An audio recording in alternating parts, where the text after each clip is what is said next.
بسم اللہ الرحمن الرحیم۔ قال النبی صلی اللہ علیہ وسلم النکاح من سنتی۔ صدق اللہ العظیم۔ سامعین و ناظرین، نکاح کے متعلق پہلے بھی گفتگو ہو چکی ہے، لیکن آج کچھ پوائنٹس لے کر آپ کی خدمت میں پھر سے حاضر ہوں۔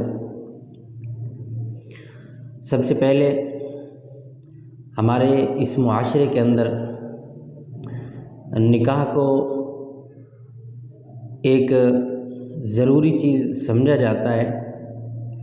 اور اس کی اہمیت بھی ہے، لیکن اس کے اندر بہت سی کوتاہیاں ہو جاتی ہیں، بہت سی غلطیاں ہو جاتی ہیں، جس کی وجہ سے معاشرے کے اندر فساد برپا ہو جاتا ہے اور بہت ساری پریشانیوں کا سامنا کرنا پڑتا ہے۔ سب سے پہلے تو رشتے کے متعلق جو رشتہ ہو رہا ہے، والدین پر یہ لازم ہے کہ وہ اپنی اولاد کی رائے کو ملحوظ خاطر رکھیں، اپنی برادری کو یا اپنی پرانی رشتہ داری کو نبھاتے ہوئے اپنی اولاد پر زبردستی نہ کریں، اپنی اولاد پر جبر نہ کریں کہ آپ یہاں اور اسی جگہ ہی نکاح کرنا ہے، اس کے علاوہ آپ کو اجازت نہیں ہے۔ یہ شرعاً ٹھیک نہیں ہے۔ اس کی وجہ یہ ہے کہ جس جوڑے کا ہم نکاح کروا رہے ہوتے ہیں، جن کی شادی ہوتی ہے، زندگی انہوں نے اپنی گزارنی ہے، والدین نے اپنی زندگی گزار لی ہے، اب اولاد نے اپنے نکاح کے بعد اپنی زندگی گزارنی ہے، تو یہ رائٹ اور یہ حق بھی انہی کا ہے کہ وہ اپنے زندگی کے ہم سفر کو، اپنے زندگی کے ساتھی کو سلیکٹ کریں، وہ لڑکی ہو یا لڑکا ہو، ان سے پوچھنا ضروری ہے۔ اگر گہرائی کے ساتھ دیکھا جائے تو شریعت اسی بات کا حکم دیتی ہے کہ جب نکاح ہو رہا ہوتا ہے اس وقت لڑکے سے بھی پوچھا جاتا ہے کہ تجھے قبول ہے یہ لڑکی، اور لڑکی سے باقاعدہ پوچھا جاتا ہے،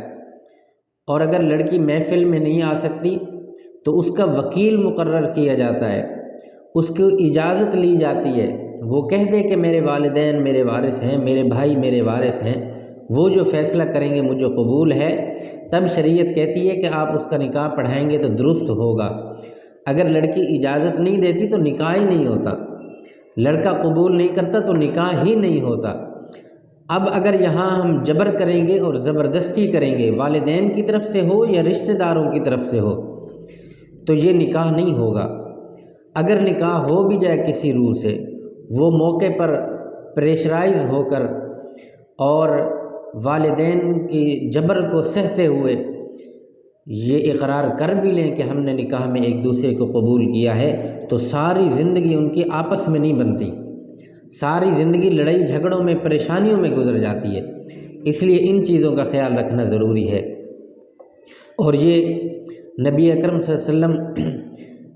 نے یہ ترغیب بھی دی ہے۔ بہت سے مواقع ایسے ہیں کہ وہاں پر نبی اکرم صلی اللہ علیہ وسلم نے اس بات کو ملحوظ خاطر رکھا اور امت کو سبق کے طور پر سکھلایا کہ نکاح سے پہلے دونوں فریقین سے، لڑکا بھی لڑکی بھی، ان سے پوچھ لیا جائے، ان کی دل کی رائے پوچھ لی جائے، جہاں ان کا دل ہو وہیں ان کا نکاح کیا جائے، تاکہ زندگی آسانی کے ساتھ گزرے اور آگے جو نسل آئے گی ان کی تربیت یہ اچھی طرح سے کر سکیں۔ یہ بات یہاں تک ہو گئی۔ اب بات یہ آتی ہے جو اصل پوائنٹ کی بات ہے کہ نکاح سنت ہے،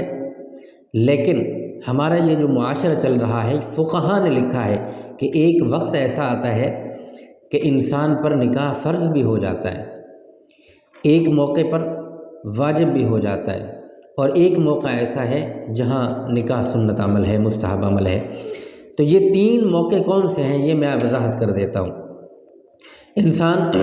جوانی کے زینے پر قدم رکھنے کے بعد اپنے آپ کو اگر مطمئن رکھے اور اپنی طبیعت کے اندر اس کو اپنی طبیعت پر اتنی فوقیت ہو، اپنی طبیعت پر اس کو اتنا کنٹرول ہو کہ وہ جتنے بھی فحاشی ہے دنیا کے اندر اس سے بچ جائے گا، ایسے حالات کے اندر اگر وہ نکاح کرتا ہے تو اس کا نکاح سنت ہے کرنا۔ اور اگر معاملہ ایسا ہے کہ اس کو خدشہ ہے کہ میں اگر نکاح نہیں کروں گا تو ہو سکتا ہے میں گناہ کے اندر مبتلا ہو جاؤں، تو جب ایسی کیفیت انسان کے ساتھ بن جاتی ہے، فقہاء نے لکھا ہے کہ اس صورت میں نکاح کرنا واجب ہے اس کے لیے، بجائے اس کے کہ وہ گناہ کی طرف جائے، اس سے بہتر ہے نکاح کر لے۔ اور تیسری اور بڑی اہم بات، جب انسان کو لگے اور انسان یہ سوچے اور انسان اس بات پر مجبور ہو جائے کہ اگر میں نکاح نہیں کروں گا تو میں گناہ کے اندر مبتلا ہو جاؤں گا، ہر صورت ہو جاؤں گا، جب یہ کیفیت انسان کے ساتھ بن جائے، فقہاء نے لکھا ہے اس وقت اس شخص کے لیے نکاح کرنا فرض ہے، گناہ سے بچنا ضروری ہے، نکاح کرنا ضروری ہے۔ تو یہ ایسے مواقع ہیں، ہم لوگ اپنی اولاد کو چھوڑ دیتے ہیں کہ ابھی تو جی بچپن ہے، لڑکپن ہے، ابھی تو بہت ساری عمر پڑی ہے، دیر سے شادی کرتے ہیں، بہت تاخیر کر دیتے ہیں شادی کے اندر۔ ایسا نہیں کرنا چاہیے، شادی کے اندر جتنا جلدی ہو سکے، آج کا چونکہ معاشرہ بگڑا ہوا ہے، معاشرے کے اندر بہت فحاشی اور عریانی ہے، اور گناہوں کے اندر نسلیں، افراد نہیں، اولاد نہیں، اشخاص نہیں، پوری کی پورے نسلیں ان معاملات کے اندر، فحاشی اور عریانی کے اندر غرق ہو چکی ہیں۔ تو اس لیے چاہیے کہ جتنا جلدی ہو سکے وہ نکاح کر لیا جائے۔ سب سے بہترین نکاح جو اس کائنات کے اندر تھا وہ جناب محمد رسول اللہ صلی اللہ علیہ وسلم کے والدین کا نکاح تھا۔ روایات میں آتا ہے کہ جب ان کا نکاح ہوا تو اس وقت حضرت آمنہ کی عمر مبارک جو تھی وہ 17.5 سال تھی۔ وہ اس لیے کہ جب پیارے آقا صلی اللہ علیہ وسلم کی والدہ ماجدہ جناب آمنہ کا انتقال ہوا تو انتقال کے وقت ان کی عمر 24 برس تھی، اور پیارے آقا صلی اللہ علیہ وسلم اپنی والدہ کے انتقال کے وقت 6 سال کے ہو چکے تھے، اور 7ویں سال میں آپ نے قدم رکھا ہوا تھا۔ تو اس کو اگر کیلکولیٹ کیا جائے تو معلوم ہوتا ہے کہ نکاح کے وقت سیدہ آمنہ کی عمر مبارک 17.5 سال تھی۔ تو یہ ایک بہترین عمر ہے ایک لڑکی کی شادی کرنے کے لیے، اس کا نکاح کرنے کے لیے، اس کو اپنے گھر والا کر دیں، اس کو رخصت کر دیں، اللہ رب العالمین اس بیٹی کا نصیب اچھا کرے۔ اور تمام بیٹیاں اور تمام بیٹے،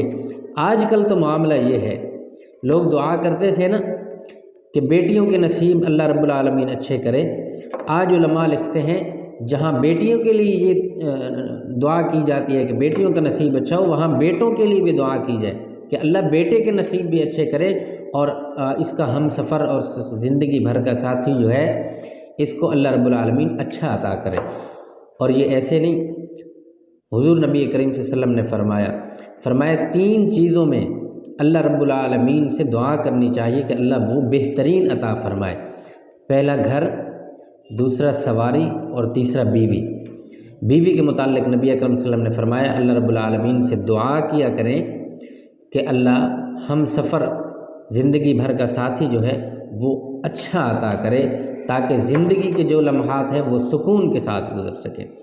اللہ رب العالمین ہم سب کے حالات پر اپنا خصوصی رحم و کرم نازل فرمائے۔ وما علینا الا البلاغ المبین۔